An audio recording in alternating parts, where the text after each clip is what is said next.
لوزين نزلت في مصر. تعالوا نشوف فانتاستيك ولا بلاستيك، فيلا بينا.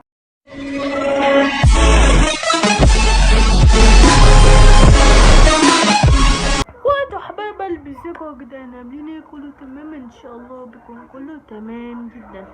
المهم انا هجرب معاكم منتج جديد اللي نزلت في مصر، بس جايلي ضيف في السعودية النهاردة، فانده لكم على الصوص ده يجيب الضيف السعودي. صوص ده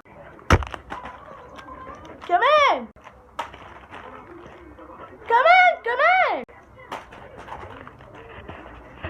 شكرا. هنجرب دول اللي هو كب كيك لوزين نزلت في مصر، وعندنا هنا الطعم الشوكولاتة والفانيليا والكراميل. بصوا هنبدأ بالفانيليا واقولكوا على سعره عامل 7 جنيه، فيلا بينا نفتحه.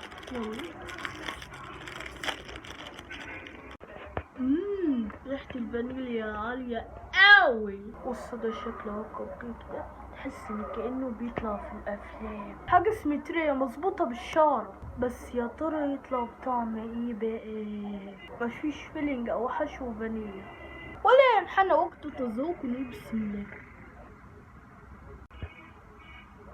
طعم كيك لطيف قوي، كمية فانيليا محترمة قوي الصراحة، بس الكيك نفسه مكتوم شوية صغنن. تاني واحد معانا اللي هو بالشوكولاتة، سعره برضو نفسه هو عامل 7 جنيه. ولو انت ما بتحبش الكيكة المدملكة دي مش هيعجبك الصراحة. نفتح بقى. ده بقى هو فيه فيلينج او الحشو. بسم الله. طعم الكيك برضو هو بس ما يكيفنيش الشوكولاتة. شوية مية.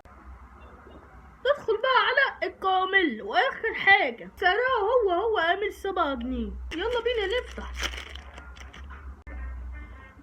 ريحتها قوية اوي. بص اهو برضه فيها فيلينج اهو، وبسم الله. لا لا لا لا لا، طعم الكراميل ده بعيد قوي. طعم الكراميل مش مخربش قوي. انتوا عارفين اكتر حاجة اللي انا بحبها في كب كيك لوزين هي ايه؟ البتاعة دي اسمها بطعم الفانيليا. هتقولولي ليه؟ هقولك طعمها يجنن جنان. هلا والله، وكيف زي يكون انتهينا من الحلقة الحين، واتمنى تعملوا لا تنسوا اللايك والشير والاشتراك في القناة، ولا تنسوا تفعلوا زر الجرس عشان يوصل لكم كل فيديوهاتنا الجديدة. يا هلا.